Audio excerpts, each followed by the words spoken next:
Hi, folks. Welcome back. While the nation is drowning, I mean, we are actually drowning. Shortages, inflation, companies struggling to fully recover from this pandemic because the government put their boot on the neck of all of our small businesses. One market in particular has also been struggling: the military, with each branch facing massive recruiting shortfalls. We've been talking about this for a while. Here to discuss more, though, is the Undersecretary of Defense and former Secretary of Veteran Affairs, Secretary Robert Wilkie. Sir, welcome to Wake Up America. Good to see you again. Yeah, so this is, we were warning about this for years. There was a surge of people that got out under Obama under similar circumstances where they didn't feel the top brass had their back on the battlefield. Now, it was reported that each branch of military met active component goals, but reserve numbers have fallen short each year since the pandemic. We've got Top Gun 2, which was awesome, by the way. It was released when the first one came out. It was the #1 recruiting video for the armed forces of all time. Do you see that as a tactical error that the military has not capitalized on that?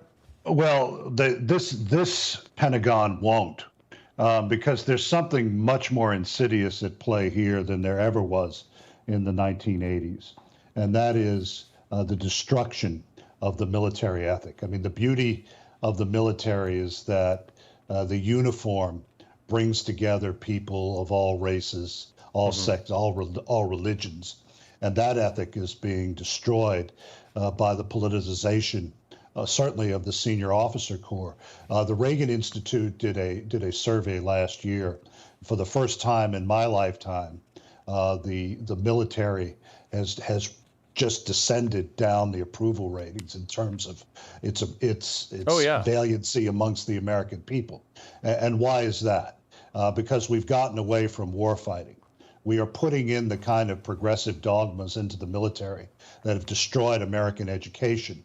And the military is now at its lowest point amongst the young people. Right. And once that happens, then you will never see those recruiting numbers go up.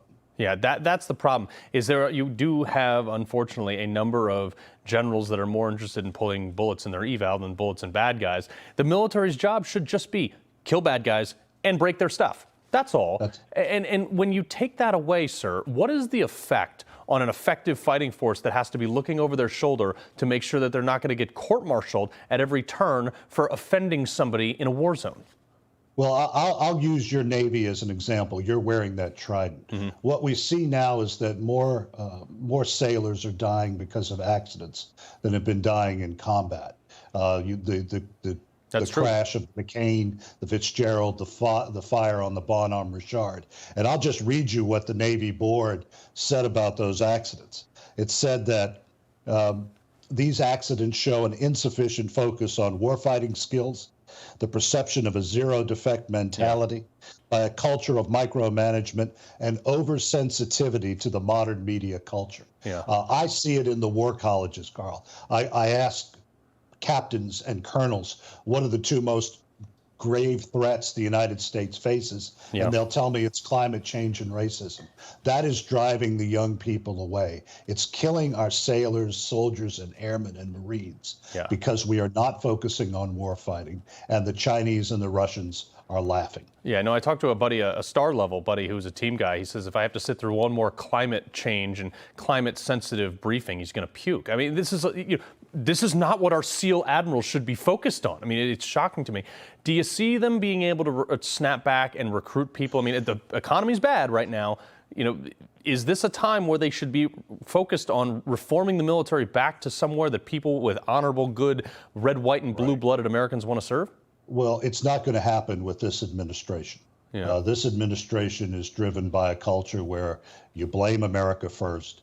America is the font of all evil. When the chairman of the Joint Chiefs of Staff talks about critical race theory, it says this is important for us to learn. We are in a position that we've really never been in the post World War II era. We bounced back under Reagan, but it's going to take something like that to happen. I hope it does. I mean, that's Joe Biden. Take away your AR-15 and give all this stuff to the Taliban, and hey, let's try to keep ourselves safe somehow. All right, Secretary Wilkie, we appreciate you being here, sir. Hey, I'm Rob Finnerty. Thanks for watching. If you enjoyed this video, please join the conversation in the comments below. Don't forget to subscribe, too.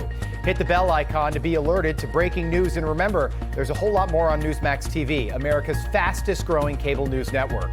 Newsmax TV, we're real news for real people.